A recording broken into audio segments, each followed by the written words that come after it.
Hello guys, current affairs funda में आप सभी का स्वागत है। मैं हूं आपके साथ अभिषेक शर्मा और आज के इस वीडियो सेशन में हम 23 दिसंबर तक के सभी इंपॉर्टेंट करंट अफेयर्स कवर करने वाले हैं। हमेशा की तरह आप इस वीडियो को अंत तक जरूर देखिएगा, आज भी आपको काफ़ी कुछ जानने के लिए मिलेगा। साथ ही गाइस, इस सेशन को शुरू करने से पहले आप सभी को बताना चाहूँगा, यदि आप हमारे daily current affairs PDF, weekly PDF, monthly PDF और हर महीने के banking and economic awareness PDF चाहते हैं तो करंट अफेयर्स फंडा का 1 ईयर मेंबरशिप प्लान आप ज्वाइन कर सकते हैं, जिसका लिंक आपको वीडियो के डिस्क्रिप्शन में या फिर फर्स्ट कमेंट में मिल जाएगा। आपको बता दें, इस 1 ईयर मेंबरशिप प्लान के तहत जितना भी हमारा PDF कंटेंट है वो हम आपको 1 साल तक के लिए प्रोवाइड कराते हैं, जिसे आप डाउनलोड कर सकते हैं, प्रिंट आउट भी निकलवा सकते हैं। इसके लिए चाहे तो आप करंट अफेयर्स फंडा ऐप को यूज़ कर सकते हैं या फिर अपने लैपटॉप या सिस्टम की मदद से वेब लॉगिन भी कर सकते हैं। कोई भी आपका एग्जाम हो, बैंकिंग, SSC, रेलवे या स्टेट PCS, जहां पर भी जनरल अवेयरनेस या करंट अफेयर्स पूछे जाते हैं, सभी एग्जाम्स के लिए हमारा PDF कंटेंट काफ़ी यूज़फुल है। तो कोई भी अगर आपका डाउट है हमारे इस PDF कोर्स से संबंधित तो आप कॉमेंट बॉक्स में अवश्य लिखिएगा। चलिए फिर करते हैं शुरुआत इस वीडियो सेशन की। हमेशा की तरह सबसे पहले आज का क्वेश्चन देख लेते हैं, इसका आंसर आपको अभी कॉमेंट बॉक्स में करना है। Abdel Fattah al Sisi is the president of which country? Abdel Fattah al Sisi किस देश के राष्ट्रपति हैं? ऑप्शंस हैं यमन, इजिप्ट, कुवैत या फिर जॉर्डन। इजी क्वेश्चन है, जल्दी से आंसर कर दीजिए, फिर हम आगे बढ़ते हैं। इसी तरह क्वेश्चन यदि आप प्रैक्टिस करना चाहते हैं तो हमें टेलीग्राम पर जरूर ज्वाइन करें। करंट अफेयर्स फंडा नाम से हमारा टेलीग्राम चैनल है।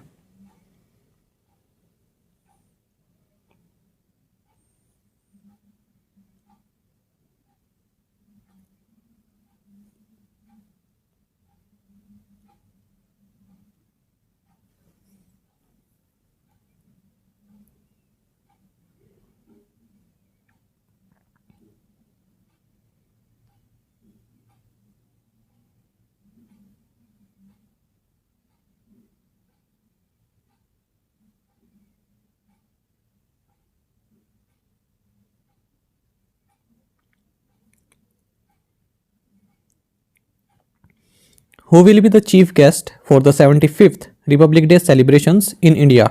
भारत में 75वें गणतंत्र दिवस समारोह के मुख्य अतिथि कौन होंगे?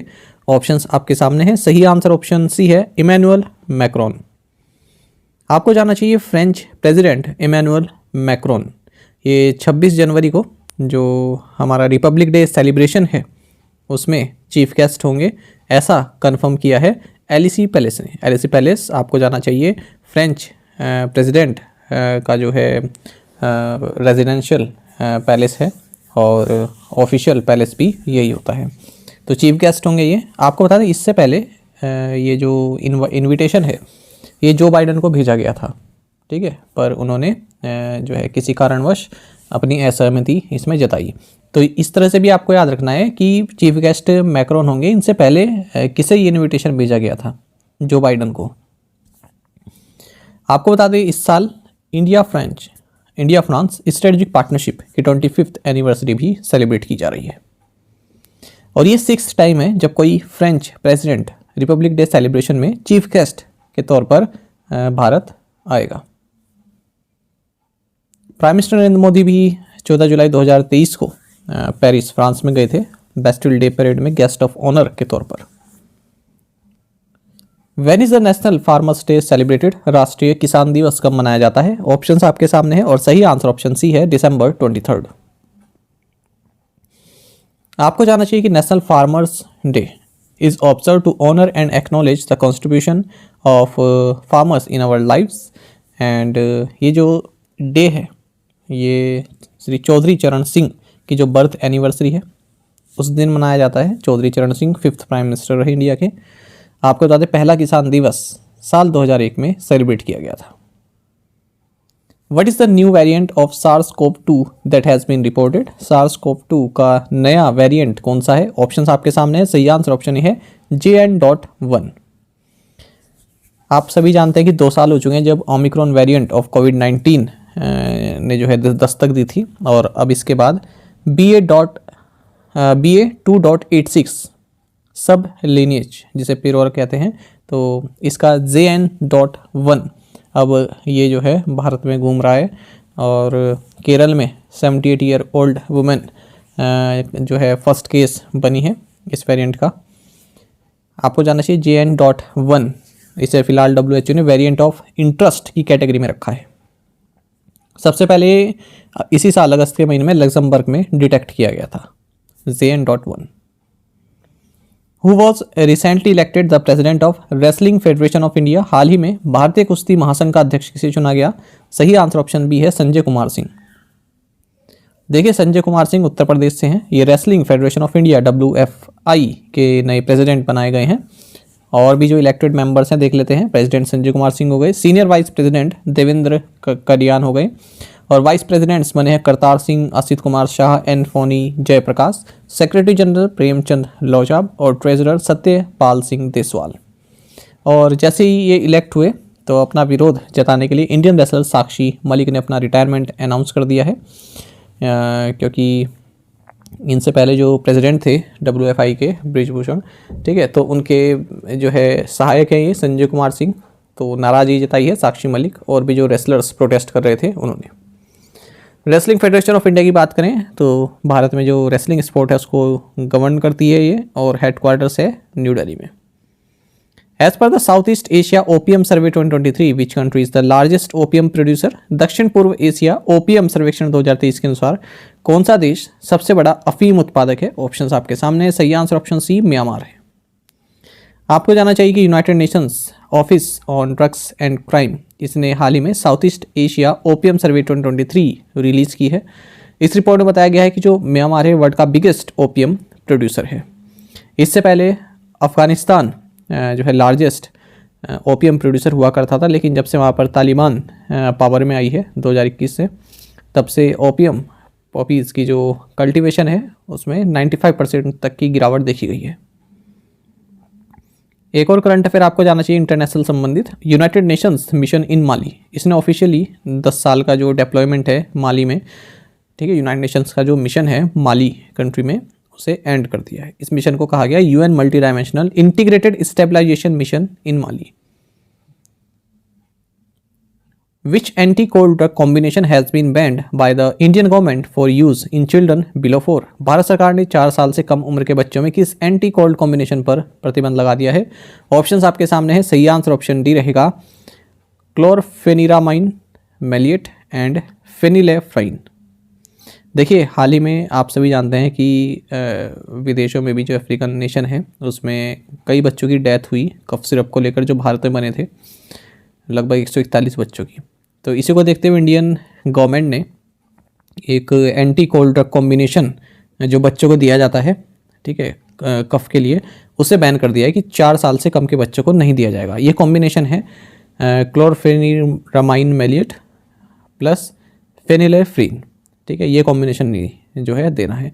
आप देखेंगे भारत में जो है, जो भी अगर आप देखेंगे छोटे बच्चों को जो कफ सिरप दिए जाते हैं उसमें ये कॉम्बिनेशन ही मिलता है, ठीक है। 4 साल से कम बच्चों को अब ये नहीं दिया जाएगा।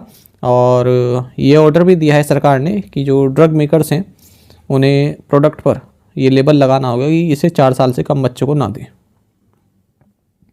विच ministry launched part Mitro application? किस मंत्रालय ने पार्ट मित्रो एप्लीकेशन लॉन्च किया?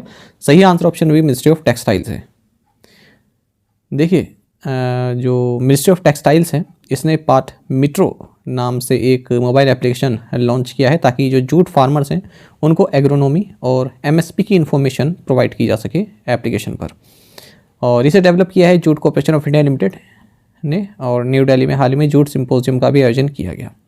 The jute symposium was organise to create awareness and popularise jute based technical textiles with special emphasis on jute geo textiles. Rachna Shah जो कि सेक्रेटरी है मिनिस्ट्री ऑफ टेक्सटाइल्स की, इन्होंने ये एप्लीकेशन लॉन्च किया और ये 6 लैंग्वेजेस में है। तो ये याद रखिएगा, कोई भी आप चीज़ पढ़ते हैं एप्लीकेशन वगैरह, ये जरूर याद रखा करें कि कितनी लैंग्वेज में है। 6 लैंग्वेज में है। और अगर लैंग्वेज के नाम भी दिए हों कितनी लैंग्वेज में है तो वो भी आपको पता होना चाहिए, क्योंकि पूछ लेते हैं निम्नलिखित में से कौन सी लैंग्वेज में नहीं है। तो फिलहाल PIB में केवल इतना था कि 6 लैंग्वेजेस में लॉन्च किए। हाल ही में गवर्नमेंट ऑफ इंडिया ने, ये भी जूट से संबंधित करंट अफेयर है, हाल ही में गवर्नमेंट ऑफ इंडिया ने जो जूट ईयर 2023-24 है उसके लिए जो पैकेजिंग है कुछ प्रोडक्ट्स की, उसमें जूट बैग जो है यूज़ किए जाएंगे। इसके लिए कुछ जो है ऑर्डर निकाले हैं। तो कहा है कि जो फूड ग्रेन्स हैं, जो फूड ग्रेन्स के जो कट्टे वगैरह होते हैं वो 100% जूट बैग के होंगे, और जो शुगर वगैरह के होते हैं, ठीक है, तो 20% of the sugar to be compulsory packed in jute bags. Who inaugurated the 2-day tribal orientation programme आदि व्याख्यान इन न्यू दिल्ली? नई दिल्ली में 2 दिवसीय आदि व्याख्यान कार्यक्रम, नई दिल्ली में 2 दिवसीय आदिवासी अभिविन्यास कार्यक्रम आदि व्याख्यान का उद्घाटन किसने किया? सही आंसर ऑप्शन ए है अर्जुन मुंडा। देखिए, union minister for tribal affairs and agriculture and farmers welfare Arjun Munda, इन्होंने 2-day ट्राइबल ओरिएंटेशन प्रोग्राम जिसका नाम आदि व्याख्यान इसे न्यू दिल्ली में ऑर्गेनाइज किया है। ये प्रोग्राम ऑर्गेनाइज किया गया national tribal research institute NTRI द्वारा with an objective to have a deeper understanding of complexities of tribal traditions and culture and to explore the challenges to their existence. Representative of Munda communities from 5 states Chhattisgarh, Jharkhand, West Bengal, Orissa, Assam ने इसमें participate किया है। Which Indian PSU has been declared as the winner at the Brandom Hall Group's Excellence in Technology Awards 2023? Brandom Hall Group के उत्कृष्टता प्रौद्योगिकी पुरस्कार 2023 में किस भारतीय PSU को विजेता घोषित किया गया है? सही आंसर ऑप्शन डी है NTPC। देखिए, NTPC को Brandon hall groups excellence in technology award 2023 का विनर डिक्लेयर किया गया है। NTPC इकलौती PSU है जिसे ये अवार्ड दिया गया है टेक्नोलॉजी अवार्ड्स कैटेगरी में। तो देखिए, जो NTPC है इसे सिल्वर अवार्ड दिया गया 2 कैटेगरीज में। पहला है best advance in corporate wellbeing technology, दूसरा है best advance in augmented and virtual reality. साथ ही आपको जाना चाहिए Kalinga institute of industrial technology KIIT, इसे बेस्ट स्पोर्ट्स फैसिलिटी अवार्ड दिया गया है। First edition of CII sports business award 2023 में जय शाह, नीता अंबानी एंड समंथा, इन्हें बेस्ट स्पोर्ट्स बिजनेस लीडर्स का सम्मान दिया गया। विच UN एजेंसी लॉन्च प्रोजेक्ट प्रयास? किस संयुक्त राष्ट्र एजेंसी ने प्रोजेक्ट प्रयास लॉन्च किया है? सही आंसर ऑप्शन सी रहेगा इंटरनेशनल ऑर्गेनाइजेशन फॉर माइग्रेशन। देखिए, secretary consular passport visa and overseas Indian affairs Muktesh Pardeshi, इन्होंने प्रोजेक्ट प्रयास यानी कि promoting regular and assisted migration for youth and skilled professionals, इसको लॉन्च किया है न्यू दिल्ली में। International organisation for migration development fund, तो इसके द्वारा असिस्टेड ये प्रोजेक्ट है। और जैसा कि नाम से ही पता चल रहा है, जो यूथ हैं, ठीक है, उनको माइग्रेशन संबंधी कोई दिक्कत हो तो उसमें ये हेल्प करने वाला है ये प्रयास प्रोजेक्ट। तो सेंट्रल एंड स्टेट गवर्नमेंट के बीच में कोऑर्डिनेशन के लिए प्रोजेक्ट शुरू किया गया है। And this project is a joint collaboration between the IOM यानी कि international organisation for migration India and Indian council of world affairs ICWA।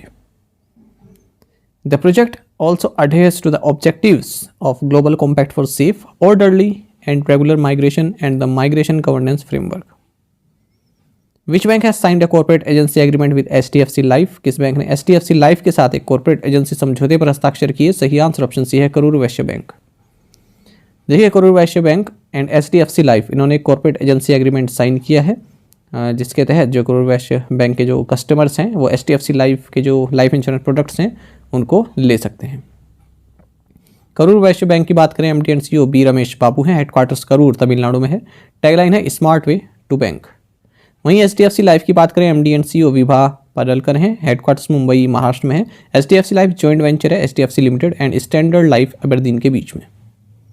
आपको जाना चाहिए पेक्राफ्ट सॉल्यूशन प्राइवेट लिमिटेड, इन्होंने one nation corporate card launch किया है NSTL payments bank and national payments corporation of India NPCI के साथ partnership में। Which film won best film award at the 29th Kolkata international film festival? 29वें कोलकाता अंतर्राष्ट्रीय film महोत्सव में किस फिल्म ने सर्वश्रेष्ठ फिल्म का पुरस्कार जीता है? सही आंसर ऑप्शन डी रहेगा चिल्ड्रन ऑफ नोबडी। देखिए, 29th Kolkata international film festival ये हाल ही में एंड हो चुका है और Israeli film children of nobody जिसे डायरेक्ट किया है एरिस ट्रेडमोर ने, इसे बेस्ट फिल्म अवार्ड दिया गया है under international competition in innovation movies images. Best director का अवार्ड दिया गया है कार्लोस डेनियल मेलावे को। अंजन दत्ता की चलचित्रो एकोन, इसे स्पेशल जूरी अवार्ड दिया गया है। शर्मिष्ठा मेहती एंड राजदीप पॉल की मौन पतंगो, इसे बेस्ट फिल्म का प्राइज दिया गया है बंगाली पैनोरामा कैटेगरी में। और आपको बता दें बेस्ट फिल्म के लिए रॉयल बंगाल टाइगर ट्रॉफी दी जाती है, 51 लाख रुपीज़ में दिया जाता है। Who inaugurated DCELV, an authorized end-of-life vehicle certificate of deposit trading platform? DCELV एक अधिकृत end of life vehicle certificate of deposit trading platform का उद्घाटन किसने किया? सही आंसर ऑप्शन भी रहेगा नितिन गडकरी। देखिए, union minister of transport and highways Nitin Gadkari, इन्होंने हाल ही में DCELV जो कि एक authorised end of life vehicle certificate of deposit trading platform है, इसे लॉन्च किया है along with automotive circulatory orchestrator in Delhi. DGELV जो कि पिछले 3 महीने से बीटा फेज में ऑपरेशनल किया जा रहा है, इसने कई सारे जो है लगभग 800 जो सर्टिफिकेट ऑफ डिपॉजिट्स हैं, किसी कोई व्हीकल है, ठीक है, तो उसकी जो है लाइफ जो है एंड हो जाती है ना, तो उसके बाद क्या हो जाता है, वो स्क्रैप होने के लिए चला जाता है, तो उसके बाद फिर वो सर्टिफिकेट मिलता है ना, तो इस तरह के सर्टिफिकेट के लिए प्लेटफॉर्म लॉन्च किया गया है। लिखा भी है this platform authorised by the ministry of road transport and highways allows users to lawfully trade certificates of deposit ensuring transparency and rewarding sustainable efforts by ELV owners. Which INS received the original Veer Chakra award to late which INS received the original Veer Chakra awarded to late Vice Admiral Benoy Roy Chaudhary। दिवंगत vice admiral Benoy Roy Chaudhary को दिया गया मूल वीर चक्र किस INS को प्राप्त हुआ? सही आंसर ऑप्शन बी है INS शिवाजी। देखिए INS शिवाजी इसे हाल ही में late vice admiral Benoy Roy Chaudhary को जो वीर चक्र दिया गया था, ठीक है, ओरिजिनल फॉर्म में अब INS शिवाजी को प्रदान किया गया है। लोनावाला में सेरेमनी हुई। वाइस एडमिरल दिनेश प्रभाकर, ठीक है, इन्होंने ये चक्र प्राप्त किया है किससे? मिस्टर प्रदीप्त बोस एंड मिसेस गार्गी बोस से, जो कि फैमिली मेंबर हैं वाइस एडमिरल चौधरी जी की, इंडियन नेवी के बिहाफ में। वीर चक्र जो है ये एक Indian war time military bravery award है, जो कि बैटल फील्ड में चाहे लैंड पर हो, चाहे एयर पर हो, चाहे सी पर हो, गैलेंट्री मतलब साहस दिखाने के लिए दिया जाता है। और आपको बता दें वाइस एडमिरल चौधरी इकलौते टेक्निकल ऑफिसर इंडियन नेवी के जिन्हें ये प्रेस्टिजियस अवार्ड दिया गया। Vice admiral Binoy Roy Chowdhury's career is firmly rooted during the 1971 Indo-Pak War, wherein he was the engineer officer on board erstwhile INS Vikrant. 1971 Indo पाक वॉर के दौरान जो INS विक्रांत पर ये जो है मौजूद थे बिनोय रॉय चौधरी, और कुछ इस INS में कुछ दिक्कत आ गई थी टेक्निकल, तो वो इन्होंने सॉल्व की थी। Who bagged 2023 Rabindranath Tagore literary prize? 2023 Rabindranath Tagore साहित्यिक पुरस्कार किसने जीता? सही आंसर ऑप्शन डी है सुकृता पॉल कुमार। देखिए रविंद्रनाथ टैगोर लिटरेरी प्राइज का जो 6th एडिशन है ये हाल ही में अनाउंस किया गया, और सुकृता पॉल कुमार को इनकी book salt and paper selected poems के लिए ये अवार्ड दिया गया है, प्राइज दिया गया है। इसमें $5000 की अमाउंट दी जाती है, टैगोर स्टैचू एंड सर्टिफिकेट दी जाती है। 2018 में US based publisher Peter Bundalo द्वारा इसकी स्थापना की गई थी अवार्ड की। And the award is a platform for world peace, literature, art, education and human rights. It also recognises works towards human rights and world peace with the social achievement prize. Rabindranath Tagore literacy prize for social achievement ये Nobel laureate Abhijit Banerjee को दिया गया है societal welfare में contribution के लिए। Which space agency won 2023 Leif Erikson lunar prize? किस अंतरिक्ष एजेंसी ने 2023 लीफ एरिक्सन चंद्र पुरस्कार जीता है? सही आंसर ऑप्शन भी रहेगा इसरो। देखिए हाल ही में इसरो को 2023 लीफ एरिक्सन लूनर प्राइज दिया गया है एक्सप्लोरेशन म्यूजियम जो कि आइसलैंड के हुसाविक में है, इनके द्वारा। क्यों दिया गया है इसरो को? चंद्रयान 3 मिशन के सक्सेसफुल ऑपरेशन के लिए। The award celebrates the first soft landing of a spacecraft near the lunar south pole and ISRO's indomitable spirit in advancing lunar exploration and contributing to understanding celestial mysteries. Indian Ambassador Balasubrahmanyam Shyam ने इसरो के behalf पर यह award प्राप्त किया। आपको बता दें जो लीफ एरिक्सन अवार्ड है ये एनुअल प्राइज है, जो कि एक्सप्लोरेशन म्यूजियम द्वारा 2015 से ही दिया जाता रहा है, और किसके नाम पर है? लीफ एरिक्सन के नाम पर है, जो कि एक एक्सप्लोरर रहे नॉर्वे के, और फर्स्ट यूरोपियन भी इनको कहा जाता है जिन्होंने अमेरिका जो कॉन्टिनेंट है उस पर जो है सबसे पहले कदम रखा था, मतलब क्रिस्टोफर कोलंबस से भी पहले 4 दशक पहले। प्रीवियस असाइनमेंट क्वेश्चंस के आंसर देखेंगे। How many subsidiaries does NABARD have? 7. The Lok Sabha currently has how many opposition MPs? 198. Who has been elected Speaker of Chhattisgarh State Assembly? Raman Singh, which is the only state that has not participated in the 7th Economic Census? West Bengal. Which agency has declared the year 2024 as the International Year of Candidates? UN. How many cybercrime police stations has the Uttar Pradesh government approved to open in the state? 57. आप में से कई students से बिल्कुल सही answer क्या है, इसी तरह से आप पार्टिसिपेट करते रहें। आज के असाइनमेंट क्वेश्चन देखते हैं। Which states lockdown turmeric gets GI tag? The Indian Parliament attack happened in which year? Bhumi Rashi portal is an initiative of which ministry? Which agency launched Green Rising initiative at COP28? Melanistic tigers have been recorded only in which tiger reserve in India? ये चर्चा में है। Melanistic का मतलब होता है काली धारियों वाला, ठीक है। ये केवल एक ही टाइगर रिजर्व में पाया जाता है भारत में, वो आपको बताना है। तो कोशिश कीजिएगा 5 क्वेश्चन का आंसर आपको दे। यदि एक क्वेश्चन का आंसर भी आता है तो भी आप हमें अवश्य ही बताइएगा। साथ ही करंट अफेयर्स फंडा को आप टेलीग्राम पर भी ज्वाइन कर सकते हैं। यहाँ पर रेगुलर वीडियो अपडेट्स और करंट क्विज़ हम आप सभी के लिए डालते रहते हैं। साथ ही डिस्कशन ग्रुप में आप किसी भी क्वेश्चन का सोल्यूशन पा सकते हैं। दोस्तों, हमारे करंट अफेयर्स की प्लेलिस्ट दी गई है, इसको आप जरूर देखें। अपने दोस्तों के साथ, फॉलोअर्स के साथ हमारे करंट अफेयर्स को आप शेयर जरूर करें। आज का ये सेशन आपको कैसा लगा आप कमेंट बॉक्स में अवश्य बताइएगा। Thank you guys.